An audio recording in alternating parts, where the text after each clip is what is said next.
Friends welcome back to my channel easy English.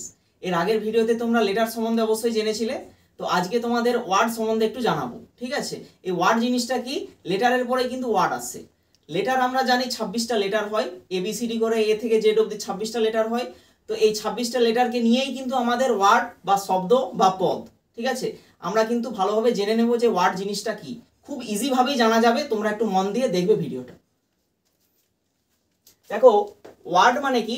শব্দ বা পদ। ঠিক আছে, ওয়ার্ড কাকে বলে আমরা জানবো যে কতগুলি ইংরেজি অক্ষর পাশাপাশি বসে যখন অর্থপূর্ণ রূপ প্রকাশিত হয় তখন তাকে আমরা ওয়ার্ড বা শব্দ বলতে পারি। মানে কতগুলি ইংরেজি অক্ষর, সে এ থেকে জেড অবধি যে কোনো অক্ষর হতে পারে, সেই অক্ষর নিয়ে আমরা কিন্তু ওয়ার্ড বা শব্দ বানাতে পারি। ঠিক আছে, আমরা একটা এক্সাম্পলের মাধ্যমে আমরা এটা জেনে নেব। যেমন দেখো, অ্যাপেল। অ্যাপেল মানে জানি আমরা অ্যাপেল। বল মানে জানি আমরা বল। ক্যাট মানে জানি আমরা ক্যাট, বিড়াল। ডগ মানে জানি আমরা কুকুর। এলিফ্যান্ট মানে কি? হাতি। ফক্স মানে খ্যাঁকশিয়াল। আর গ্রিন মানে সবুজ। আচ্ছা, এখানে এগুলোকে আমরা ওয়ার্ড হিসেবে কেন গণ্য করছি? দেখো, এ পি পি এল ই, মানে এখানে দেখো এ থেকে জেড এর মধ্যে আমরা এ নিয়েছি, পি নিয়েছি, আবার পি নিয়েছি, এল নিয়েছি এবং ই নিয়েছি। মানে শর্টে যদি বলা যায় যে এ পি পি এল ই, তাহলে এই যে লেটারগুলো আছে এই লেটারগুলো দিয়ে একটা অর্থপূর্ণ রূপ কিন্তু প্রকাশিত হচ্ছে, যেটাই কিন্তু অ্যাপেল বলে আমরা বুঝতে পারছি। সেরকমই B A double L, B নিয়েছি, এ নিয়েছি, এল নিয়েছি, আবার এল নিয়েছি, এইগুলোকে নিয়ে আমরা ওয়ার্ড তৈরি করেছি। যেমন এটা অর্থপূর্ণ রূপ প্রকাশিত হয়েছে, যেমন বল। সি এ টি, ক্যাট মানে জানি বিড়াল, তো হচ্ছে সি নিয়েছি, এ নিয়েছি এবং টি নিয়েছি। ডিওজি, ডগ নিয়েছি। এরকমই E L E P H N T, elephant. Elephant মানে হাতি। এফওএক্স, ফক্স মানে খ্যাঁকশিয়াল এবং জিআর ডবল ইএন। একটু লক্ষ্য করে দেখো যে অ্যাপেল এপিপিএলই, তাহলে এই এপিপিএলই এর মধ্যে এটাকে আমরা ওয়ার্ড কেন বলছি?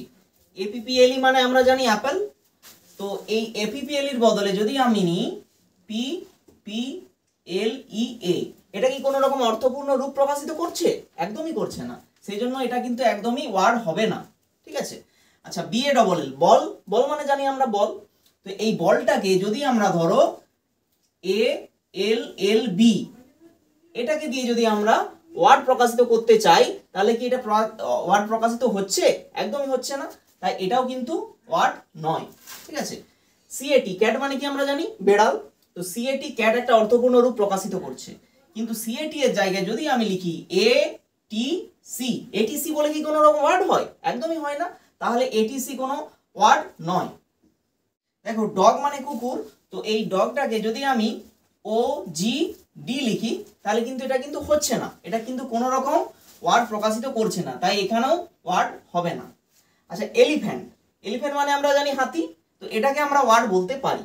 কিন্তু এই এলিফ্যান্টটাকে যদি আমরা অন্যরকম ভাবে লিখি, যেমন L E E P H A N T, লিফ্যান্ট। লিফ্যান্ট বলে কি কোনো রকম হয়? একদমই হয় না। তাহলে এটাও ওয়ার্ড নয়। আচ্ছা, ফক্স। ফক্স মানে জানি আমরা খ্যাঁকশিয়াল। তো এই ফক্সটাকে যদি আমরা লিখি ও এক্স এফ, ও এক্স এফ দিয়ে কি কোনো রকম ওয়ার্ড হয়? একদমই হয় না। তাহলে এটাও কিন্তু ওয়ার্ড হবে না।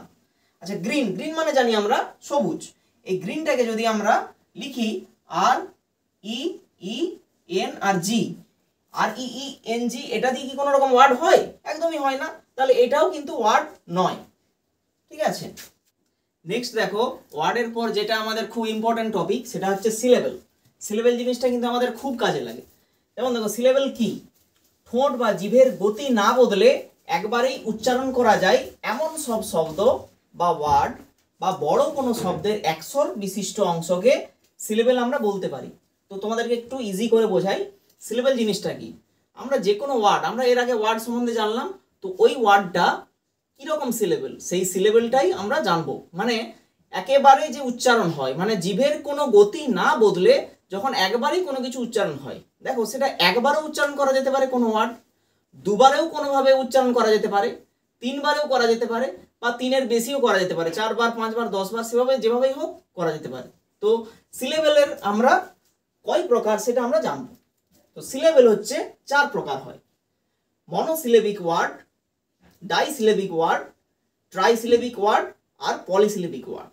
ঠিক আছে, তোমাদেরকে একটু আগে যেটা বললাম যে একটাও সিলেবেল থাকতে পারে, দুটাও থাকতে পারে, তিনটাও থাকতে পারে, চারটাও থাকতে পারে। তো মনোসিলেবিক ওয়ার্ডের ক্ষেত্রে শুধুমাত্র একটি মাত্র সিলেবেল কিন্তু থাকতে হবে, ঠিক আছে, তবেই আমরা এটাকে মনোসিলেবিক ওয়ার্ড বলতে পারি। তো আমরা একটা এক্সাম্পলের মাধ্যমে জেনে নেব।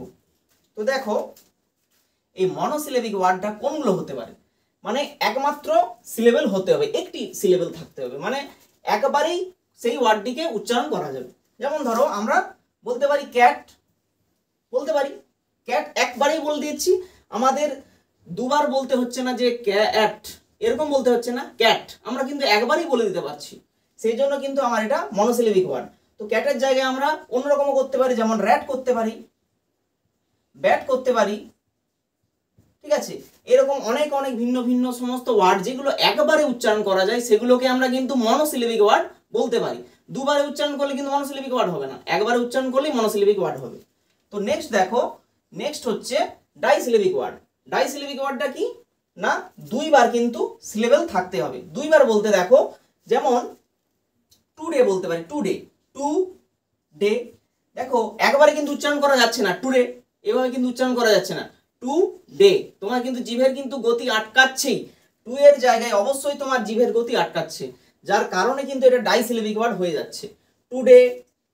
তারপরে ধরো ওম্যান, ও ম্যান, ওম্যান মানে আমরা জানি মহিলা, তাহলে ও ম্যান দুবারে কিন্তু ওয়ার্ডটা উচ্চারিত হচ্ছে, সেই জন্য দুইটি মাত্র সিলেবেল, ঠিক আছে। তারপর নেক্সট দেখো ট্রাইসিলেবিক ওয়ার্ড, মানে তিনটি মাত্র সিলেবেল কিন্তু থাকতে হবে। তিনটি মাত্র সিলেবেল বলতে দেখো, যেমন আমরা এটাকে করতে পারি কিরকম, টোটালি করতে পারি, টো টা লি, টোটালি, আমাদের যে টোটালি বানানটা, তাহলে টোটালিতে দেখো তিনটে মাত্র সিলেবেল হচ্ছে, যেমন টো টা লি, এটা কিন্তু আমরা দুটো সিলেবেলে আমরা একদমই বলতে পারবো না, আমাদেরকে তিনটে সিলেবেল লাগবেই লাগবে টোটালি। আচ্ছা আরেকটা ওয়ার্ড দিয়ে যদি আমরা এটা বোঝাই, তাহলে যেমন ধরো আমরা জানি বিউটিফুল মানে সুন্দর, বিউ, বিইএইউ, বিউ টি ফুল, তাহলে দেখো বিউ একটা হচ্ছে, টি একটা হচ্ছে, আর ফুল একটা হচ্ছে, তার মানে তিনটে মাত্র সিলেবেল কিন্তু অবশ্যই লাগছে এই ট্রাইসিলেবিক ওয়ার্ডের ক্ষেত্রে। নেক্সট আমরা যদি চলে যাই পলিসিলেবিক ওয়ার্ড, দেখো পলিসিলেবিক ওয়ার্ডে কি বলেছে, যে তিনটির বেশি সিলেবেল থাকতে হবে, মানে তিনটি অবশ্যই তার ওপরে, তিনটের ওপরে। যেমন ধরো আমরা পলিসিলেবিক অন্যভাবে করতে পারি, আরেক রকম ভাবে করতে পারি, কিরকম না, ফটোগ্রাফি যদি করি, ধরো ফটোগ্রাফি, আমরা সবাই ফটো উঠি, তাহলে ফো টো গ্রা ফি, তাহলে ফটোগ্রাফি, ঠিক আছে, পলিসিলেবিক ওয়ার্ড হচ্ছে ফো টো গ্রা ফি, চারটা হচ্ছে কিন্তু, তার মানে আমার কিন্তু এই সংজ্ঞাতে এসে যাচ্ছে যে তিনটির বেশি সিলেবেল থাকতে হবে, ফটোগ্রাফি। আরেকটা যদি আমরা দিই, ধরো স্যাটিসফ্যাকশন, এটাকে যদি বলি স্যাটিসফ্যাকশন, স্যাটিস ফ্যাক, তারপর সান, স্যাটিসফ্যাকশন, তাহলে এটাও চারটা হচ্ছে, তাহলে পলিসিলেবিক ওয়ার্ড কিন্তু এটাতেও এসে যাচ্ছে। তো তোমাদের সিলেবেল সম্বন্ধে মোটামুটি ধারণা দিলাম, তোমাদের যদি কোনো অসুবিধা থাকে অবশ্যই কমেন্টে জানাবে, আর অবশ্যই এই ভিডিও যদি তোমার ভালো লেগে থাকে তাহলে অবশ্যই এই চ্যানেলটিকে সাবস্ক্রাইব করবে এবং লাইক, কমেন্ট এবং শেয়ার করে দেবে, ঠিক আছে। টিল দেন।